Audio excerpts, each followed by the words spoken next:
ഇക്ക 3 മൈസൂർ പാക്ക്. മൈസൂർ പാക്കോ? അതെന്താടാ? ഏതാ ആയിരിക്കണത്?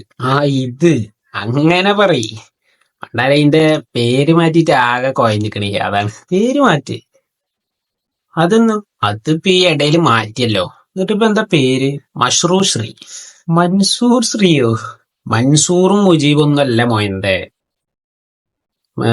മൈസൂർ ശ്രീ. എന്തായാലും നല്ല പേര്. ഇജ്ജെന്താ ആലോചിക്കണ്? അതല്ലക്ക, ഞാനിപ്പോ ജിമ്മില് പോണ്ട്.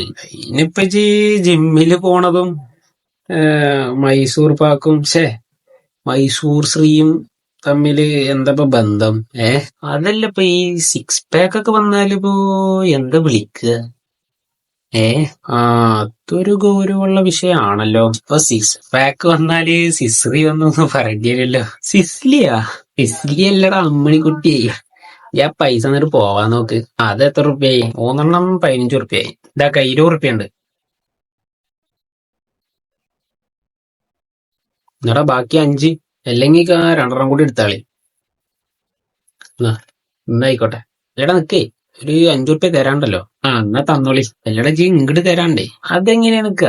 ഞാൻ 3 മൈസൂർ പാക്കല്ലേ വാങ്ങിയേ. മൈസൂർ പാക്കല്ല, മൈസൂർ ശ്രീ. എന്ത് പണ്ടാരാജാവട്ടെ. ആ മൈസൂർ ആ സാധനം. അത് ഞാൻ 20 റുപ്യ തന്നില്ലേ? അപ്പോഴല്ലേ നിങ്ങൾ 5 റുപ്യ ബാലൻസ് തരാന്നത്? അപ്പൊ ഞാൻ പറഞ്ഞു 2 കൂടി എടുത്താളീന്ന്. അതാ പറഞ്ഞത് മൊത്തം 25 റുപ്യ ആയിന്ന്. 5 റുപ്യ കൊണ്ട് തരാണ്ട്. ഇപ്പൊ നിങ്ങളുടെ കയ്യിൽ എത്ര എടുക്ക? 20ഉം 5ഉം 25. ശരിയാണ്, 25 ഉണ്ടല്ലോ. അതല്ലേ ഞാനും പറഞ്ഞത്. ഇപ്പൊ റെഡിയായില്ലേ? അപ്പൊ കണക്ക് ശരിയായല്ലോ. നമ്മൾ ഇതിനാണ് ഇപ്പൊ ഈ കണ്ട വർത്താനം പറഞ്ഞത്. എന്നാ ശരി, എന്നായിക്കോട്ടെ.